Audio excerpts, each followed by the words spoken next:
안녕하세요. 안녕하세요. 네. 세상에서 가장 아름다운 5월, 아니 왜 손을 쓰지? 가장 아름다운 5월입니다. 그리고 오늘 5월 5일 어린이날 열심히 운동하시는 후보님을 붙들고 와서 이제 인터뷰를 하게 되었습니다. 김경일 파주시장 예비후보님을 소개하겠습니다. 예, 안녕하십니까. 민주당 예비자 땐 시장 후보 김경일입니다. 죄송합니다. 네, 민주당 시장 후보 김경일 후보님이신데요. 요새 어디 운동하러 다니시나요?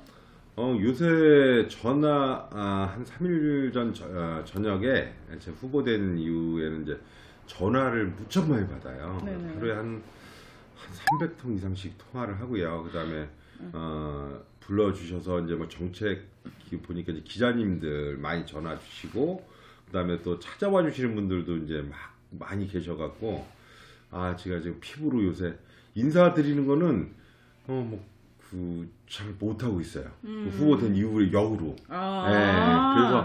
그래서 제가 보니까 이제 이래서 후보가 되면 일정 팀도 있어야 되고, 그래서 이제 시간 단위를 이렇게 정리를 해야 되는구나. 그 다음에 이제 기자님들도 따로, 이게 언론사가 제가 이렇게 많은지 몰랐는데 언론사가 너무 많아요. 그래서 이제 그러니까 와중에 있습니다. 간단하게 말하자면 네. 예비 후보랑 후보가 급이 다르다. 나는 아주 바쁜 사람이다. 이거 자랑하시는 거죠? 이런 식으로 하시면 어렵고요. 이 겸양의 후보자인데. 네네. 진짜 정말 쉴 시간이 없겠네요. 하루에 300통이면 그런데다가 또 사람들 만나야 되고 인사해야 되고 이런 식으로 또 이제 찡그리면 안 되고 웃으셔야 되니까 또 이제 안면 관리 잘 하셔야 되고. 아침에는 이렇게 빵긋하거든요. 근데 이게 오후 되고 저녁 되면 그렇게 근육이 풀리시겠네요. 근육도 좀 풀리고 좀 옆 사람 얘기하는데 이거 자본주의 미소가 나온다는 얘기를 해요. 가슴이 아니 세상에 가슴이 좀 짠합니다. 너무 멋있는 표현이네요. 자본주의 저도 어디 가서 써먹어야겠다. 네. 시장 후보가 되셨잖아요. 네. 처음에 이제 6명의 예비 후보들 중에 이제 3명으로 이제 경선 진출하셨고, 경선에서 이제 1등을 하셔서 당당하게 후보가 되셨는데, 그 과정에 좀 어려웠죠? 힘드셨죠? 예, 무척 힘들었고요. 그 다음에 좀 이 자리를 빌어서 같이 우리 경쟁해 주셨던 처음에 6분 후보님들 너무 감사하다, 고생하셨다는 말씀 드리고, 특히 이제 2차까지 같이 하셨던 우리 조일출 후보, 이상엽 후보께 너무 좀 그 위로의 말씀과 수고하셨다는 말씀을 드리고 싶습니다. 네. 네, 그러게요. 다들 훌륭하신 분이신데 네. 그렇게 되셔서. 그런데 이제 김경일 후보님은 이제 도의원 하셨잖아요. 네. 도의원 하시다가 이제 바로 시장으로 네. 진출하시게 됐는데, 보통 도의원은 이제 도정에 대해서 많이 신경 쓰고 도정을 이제 날카롭게 비판도 하고 견제도 하고 조언도 하는 이런 역할이셨잖아요. 도의원이라는 게. 근데 이제 파주시 시장하고는 좀 거리가 있다고 생각이 드는데, 도의원이 시장으로 진출하는 하게 이렇게 마음을 먹은 계기가 있을까요? 가장 큰 계기는 제가 이제 지방의원을 이제 광역의원을 4년 했잖아요. 네. 그러면서 이제 거기에 한계를 참 많이 느꼈어요. 그래서 제가 4년 동안 제가 우리 시민들한테 자신 있게 말씀드릴 수 있는 거는 허투루 하루도 보내지 않았다는 그 말씀을 드리고 싶고요. 정말 일을 찾아서 많이 했거든요. 그래서 이제 경기도의 그 문제뿐만 아니라 이 파주 시정도 같이 연계가 다 돼 있으니까 저를 뽑아주신 분들이 이 경기도에 가서 파주시의 이익을 대변하라고 경기도 의원을 뽑아주셨잖아요. 그래서 거기에 최선을 다하다 보니까 제가 이런 생각이 들었어요. 과연 우리 파주가 제대로 된 방향으로 나아가고 있는가. 그러니까 지난 4년을 되돌아보면서 저희랑 같이 갔었던 그 도시들이 있어요. 화성시, 그다음에 남양주시, 그다음에 우리 파주시, 김포시 이렇게 비슷하게 있는데, 김포시도 어느 순간에 보니까 저희보다 인구가 좀 더 이제 몇만 명씩 많아지고, 그다음에 제가 좀 했던 부분들은 화성시하고 그다음에 남양주시를 보면 거의 100만 도시를 지금 앞두고 있거든요. 그래서 이 방향이 뭘까? 이게 왜 파주가 그들 도심과 차이가 나는 게 뭘까 하는 고민을 계속 많이 갖고 있었어요. 그래서 이 부분들이 이제 준비해야 되고 지금 좀 늦은 감이 있지만 그래도 뭐 조금 늦을 때가 최고 빠를 때 아니겠습니까? 그래서 그 부분에 대한 그 고민을 하다가 제가 더 늦지 않게 이 젊음이 좀 남아 있고 그다음에 일을 또 열정적으로 할 수 있는 나이에 도전을 해보는 게 맞을 것 같아서 제가 결심을 하고 그다음에 이 시장의 출마를 결심하게 된 계기입니다. 네. 그러니까 그런 면이 있네요. 네네. 경기도에 있으니까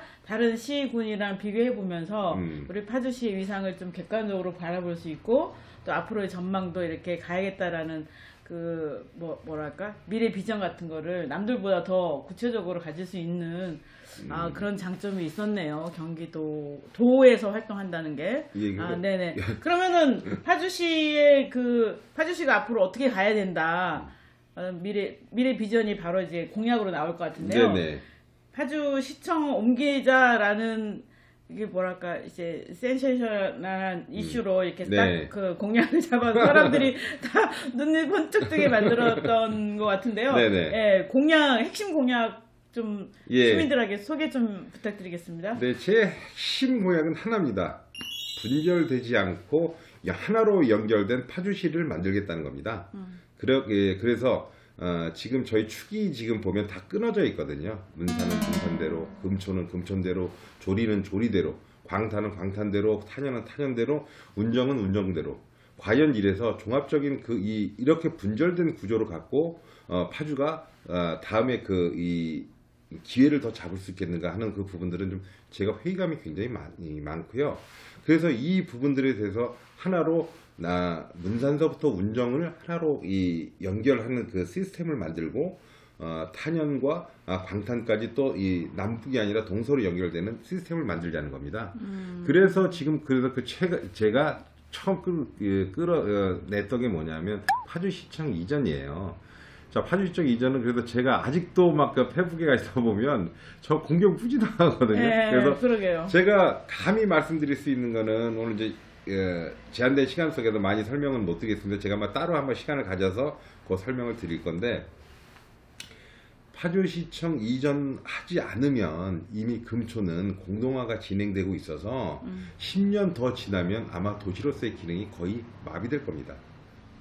과연 저걸 드러내지 않고 도시 계획을 다시 세우지 않고 운정과 조리와 문산으로 연결돼서 되지 않으면 이 금초는 바로 쇠락의 길로 지금 들어가 있고 10년 뒤면 거의 이제 도시로서의 기능을 못할 거예요. 이거는 제가 이 공약을 만들면서 금촌 이동 단적인 예를 지금 말씀을 드릴게요. 10년 전에 비해 11% 정도 인구가 감소돼 있습니다.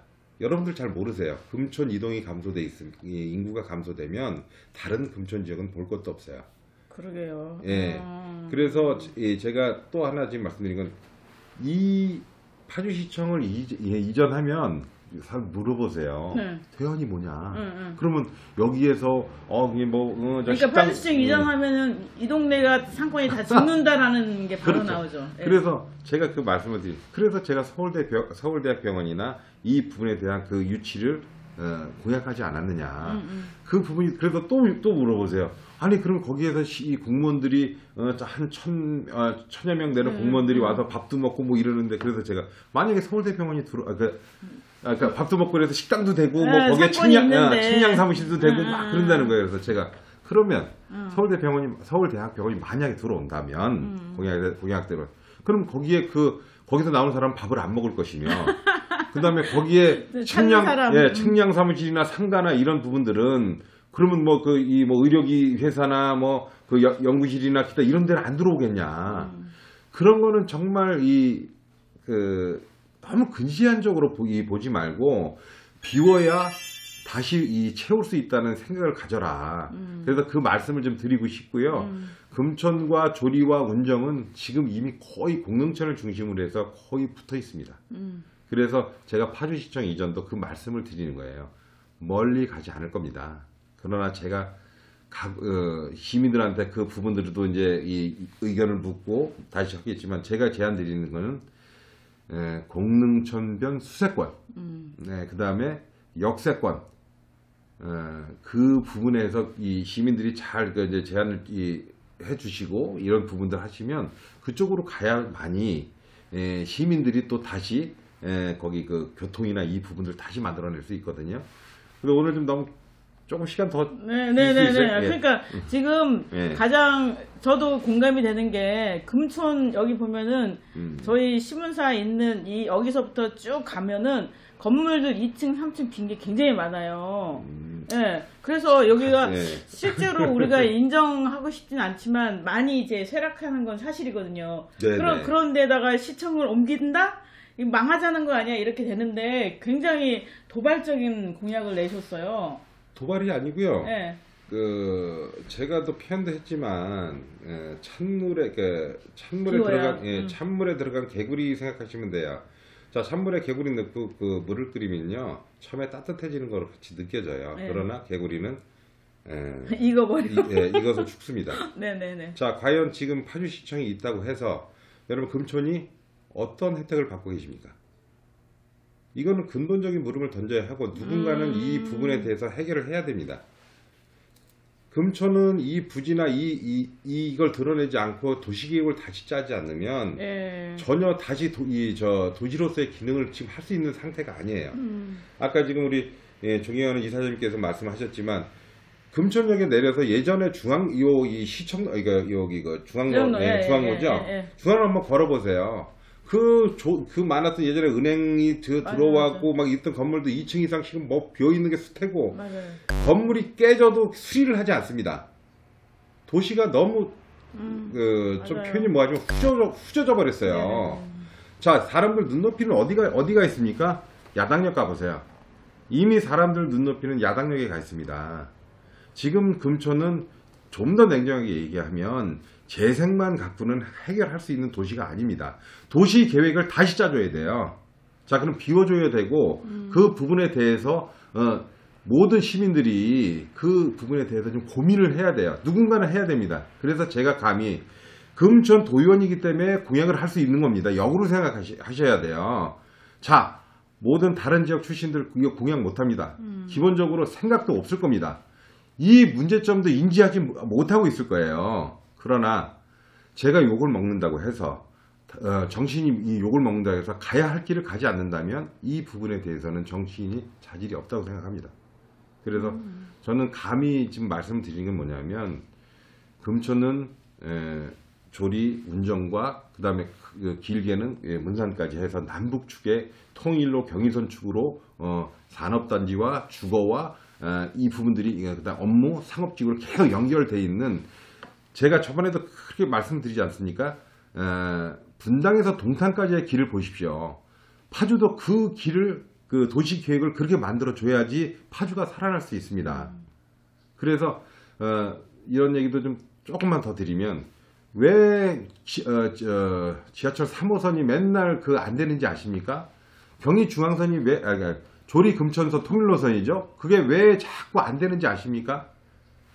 중앙에 가면 B씨가 안 나왔었습니다. 경제적 타당성이 안 나와서 그래요. 그렇죠. 예, 그거를 하려면 이 안에서 우리가 도시계획을 새로 잡아주고 그 부분들을 만들어둬서 하나씩 가면 당연히 국비는 우리 이 파주시 이 예산이 아닌 국비 딴에서 충분히 할 수 있습니다. 네. 그래서 그 부분들도 차근차근 만들어 가야 되는데 지금 제가 일부 기득권들 건물 하나씩 갖고 있는 사람들 때문에 여기서 다 죽자는 얘기를 하는 순간에 이 부분은 자기의 욕심 때문에 파주위를 다 죽이자는 얘기랑 똑같은 얘기예요. 예, 제가 오늘 좀 너무 격하게 얘기했는데, 뭐 이 정도 하고 다음에 기회를 주시면 다음에 또 말씀드리도록 하겠습니다. 격동적인 공약을 발표하셨습니다. 그러니까 금촌을 이제 근거지로 하는 도의원이 있기 때문에 이 금촌 지역의 실상을 잘 알고 그래서 이 금촌의 아픈 데를 건드려서 이제 파주시 전체에 빅시티라고 이제 그때 말씀하시더라고요. 예. 맞습니다. 파주가 이제 운정, 금촌, 조리, 문산 이렇게 또 너무 분절돼 있는데 이걸 하나로 엮어서 파주라는 정체성을 만들어 나가는 게 굉장히 시장으로서는 중요한 업무 같거든요. 네. 그걸 잘 치셨는데 네. 원시티 빅파주 네. 예. 그거만 그 공약이 다예요? 아니죠. 이거는 이제 도시설. 아니, 그러니까 오늘 어린이날이니까 혹시 아. 예, 뭐 학부모나 어린이들한테 얘들아 뭐 같이 놀자. 내가 시장인 되면은 너희들하고 노는 시간을 만들게라든지 뭐 그런 거 없나요? 얘들아 메시지 잠깐 메시지 하나 보낼게요. 네네네네. 얘들아 정말 축하하고 그런데 이 아저씨가 아들이 둘인데 이게 27, 23살이 3살이에요. 네. 이제 손주를 보여야 될 나이가 돼서. 근데 참 이 요즘에 제가 슬픈 건 네. 왜 자꾸 슬픈 것만인지 모르겠는데 아이들이 없어요. 우리 예전에 그 맞아요. 어린이날 되면 우리 애들 어렸을 때만 해도 지금 제가 여기 있을 시간이 없겠었겠죠. 뭐 그냥 뭐 새벽부터 나가서 지금 네. 저 놀이동산을 갔든가 가서 줄 서 있고 뭐 아빠는 줄 서 있고 애는 하고 또 와서 예, 제가 그 한 10여 년 한 것 같아요. 아주 힘들었습니다. 네네. 그래서 사실상 오늘 어린이날 뭐 축하드리고요. 그래서 어린이 공약이라고 하긴 좀 그렇지만 예, 제가 또 대표적인 공약 하나 낸 게 뭐냐면 이제 수능 방송국 개설하겠다는 거 하나 냈거든요.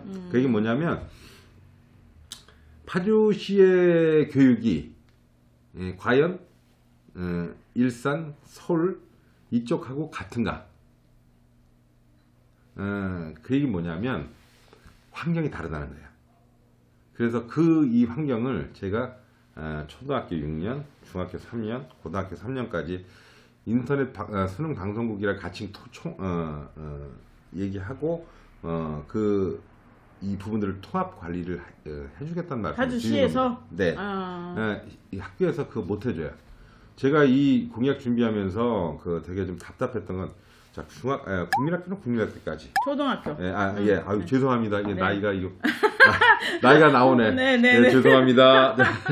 초등학교 6년은 초등학교에서 딱 분절 끝납니다. 네. 자, 중학교 3년에 끝납니다. 다시 안 올라갑니다. 초등학교 때께 올라가서 중학교 때까지 가고, 그다음에 중학교 3년, 그러니까 6년, 3년이 고등학교 때까지 가야 되는데 가지를 않아요. 그 다음에 중학교 1학년 때 보면 이제 자유학년제 있지, 또 보니까 뭐 요즘은 또 제도가 바뀌어서 고교학점제 뭐 이런 부분들, 그게 다 통합관리가 안 돼요, 학교에서. 그래서 이 부분들을, 학교에서 못하는 부분들을, 시에서 그 예산을 갖고, 시에서 경기도교육청에는 정말 미안한 얘기지만, 제가 기회 잡으면 경기도 교육청에 가는 예산 정말 다시 재검토해 볼 겁니다. 네. 지금 잠깐만, 네. 그래서 교육감 선거도 있는 것 같은데, 네. 말씀하세요. 죄송합니다. 이게 뭐 그거는 사실은 뭐 타당성이 있다 그러지만 만약에 우리 파주시에 내는 그 한 300억 가까운 그 예산이 정말 파주시 아이들이나 이 부분에 대해서 좀 제대로 쓰여지는가 이 부분들은 정말 따져볼 거예요. 그래서 오히려 만약에 이 예산이 저희 파주시 아이들의 제가 말씀드린 그 부분에 대해서 더 도움이 된다면 따로 운영할 생각도 하고 있습니다. 그래서 또 하나 그렇게 좀 준비를 하고 있고요. 또 하나는 우리 아이들이 파주에서 정말 냉정히 봐야 되는데 정시로 가는 비율과 수시로 가는 비율을 좀 생각해 봐야 될 때가 왔어요.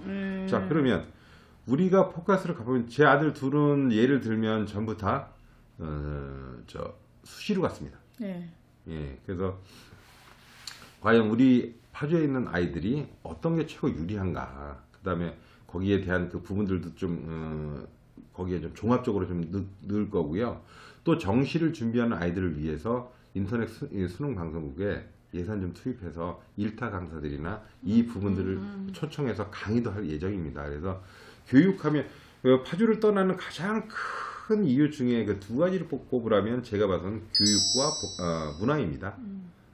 교육과 문화가 너무 떨어져 있기 때문에 맞습니다. 예. 지금 그 패턴이 이래요. 문산, 금천에서 조금 있으시면 조금 다 운정으로 떠나세요.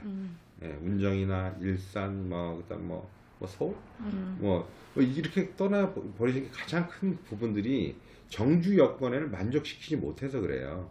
역으로 파주에 내려오면 교육도 되고 문화도 되고 향유할 수 있고 안 그럼 떠난다. 못 떠나죠. 떠나실 이유가 있겠습니까? 그러면 서울하고 너무 가까워요.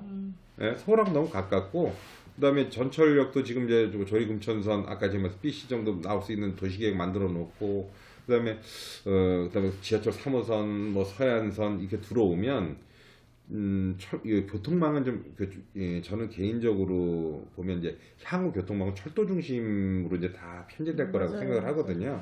그래서 그렇게 되면 떠날 일이 없을 것 같고 이제 또 하나 제가 좀 그 준비한 게 좀 이제 우리 공릉천하고 문산천을 안양천이나 중랑천 수준의 이상으로 개발해서 시민들한테 돌려드리겠다는 구약을 지금 준비 중이거든요. 네. 예, 그래서 우리 파주 시민들이 정말 목말라 있어요. 그런 쪽에. 제가 이제 공릉천을 요새는 좀 이런 것 때문에 사실 일부러도 좀 더 걷고 막 이런 부분들을 하는데 저 환경 되게 좋거든요. 거기 개발해서 그러면 저는 제가 봐서는 거기에 무슨 좀 캠핑, 그러니까 좀 이동식이 돼야 되겠죠. 이제 그 여름에 이제 뭐 물이 좀 불어났고 이제 안전에 대한 부분이 있으니까 뭐 캠핑 일부 이제 캠핑장도 좀 들어올 수 있고 체육 시설, 문화 시설 여러 가지가 있을 수 있어서 이 부분들은 중랑천이나 안양천보다 훨씬 더 좀 개발을 해서 같이 시민들한테 돌려주면 이런 게 또 문화 아닌가 하는 생각도 좀 들고요. 예, 그래서 전반적으로 그 부분에 대해서는 뭐 이제 단편적으로 얘기를 했지만 그렇게 교육, 문화, 그다음에 우리 그 도시 설계 이 부분들이 그냥 다 아우러서 그렇죠. 한 번에 준비를 해야 된다 이 말씀을 드리겠습니다. 예. 그 마지막으로 얘기한 그 공릉천이라든지 이렇게 자연 플러스 문화, 자연에서 노는 게 문화가 아니냐라는 개념이 참 좋게 느껴지는데요. 예, 생태가 지켜지면서 시민들이 자연 공원에서 쉬고 또 힐링될 수 있도록 이렇게 시정이 됐으면 좋겠다는 생각이 듭니다. 이게 말씀이 이게 공약이 많으니까 이게 계속 이어져서는데 제가 볼 때는 도의원님이 문화적으로 좀 소양이 있나? 약간 이렇게 외향은 죄송합니다. 아닙니다. 이게 문화적이지는 않은 것 같아서 혹시 문화 관련돼서 뭐 본인 자랑할 거 있나요? 갑자기? 아니 그러니까 지금 나는 문화적인 시장이 될 수 있다라는 자랑을 할 소재가 있으면 말씀해 주세요. 예, 저는 그 문화라는 게 이게 보면 이제 파주 제가 자라났을 때 보는 게 이제 문화라는 게 파주만의 것이 있다고들 하잖아요. 그래서 이제 저는 여기서 나고 여기서 크고 그래서 이제 여기 지역을 정말 너무 잘 알아요. 그래서 여기에 대한 문화라는 그 부분들이 사실은 이제 새로 만들어 놓고 싶은 생각이 사실 많습니다.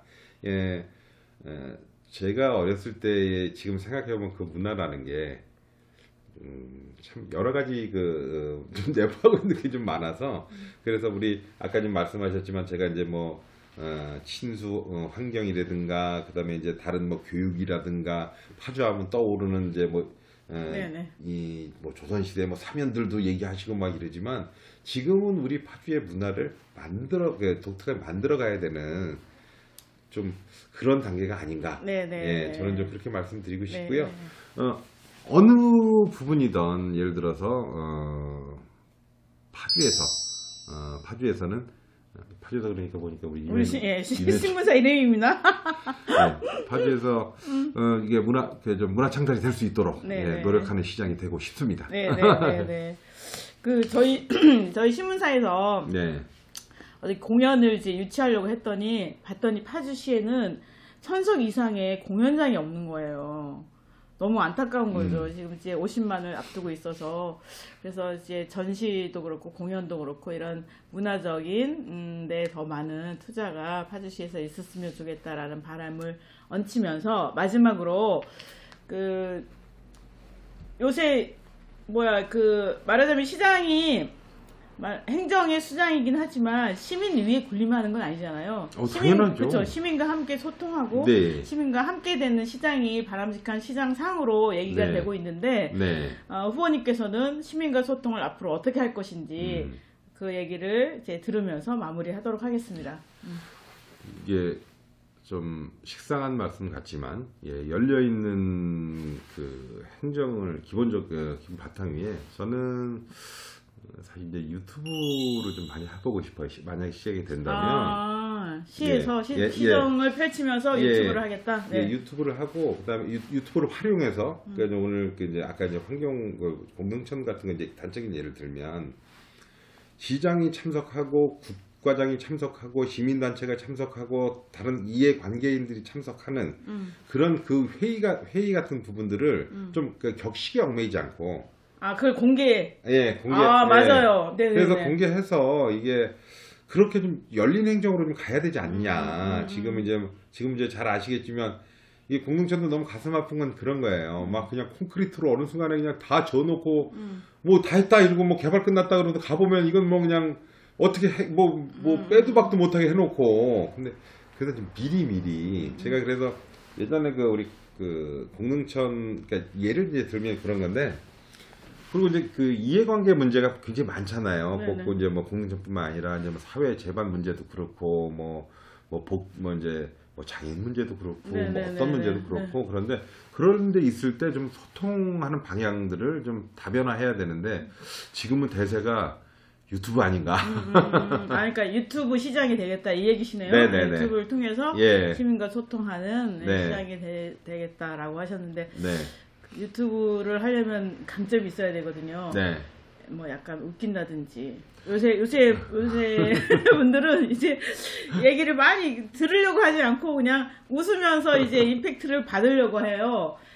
그 뭐 웃기는 얘기 한마디 하실래요? 아니면은 웃긴 뭐 재주가 아니, 있으시는? 나 우리 저 이사장님 때문에 죽겠어요. 갑자기 뭐 웃기라고 그러질 않나. 제가 웃기지는 못하는데요. 저 시민들한테 웃음을 많이 드릴 수 있는 기회를 주시면 예, 시장이 되도록 노력하겠습니다. 네. 끝내주는데요, 멘트가? 네, 지금 웃으시는 김명일 후보님의 미소는 자본주의 미소가 아니라 진심에서 우러나는 미소 같습니다. 네, 그러면은 네, 시민 여러분, 이제 5월 5일 어린이날, 어린이 같은 마음으로 우리가 세상을 살아간다면 좀 더 맑고 깨끗하고 그리고 평등하고 모두가 함께 사는 더불어 사는 세상이 되지 않을까 이런 생각을 얹혀보면서 오늘 인터뷰를 마무리하겠습니다. 그러면은 안녕히 계십시오. 손도 한번 흔들고. 네.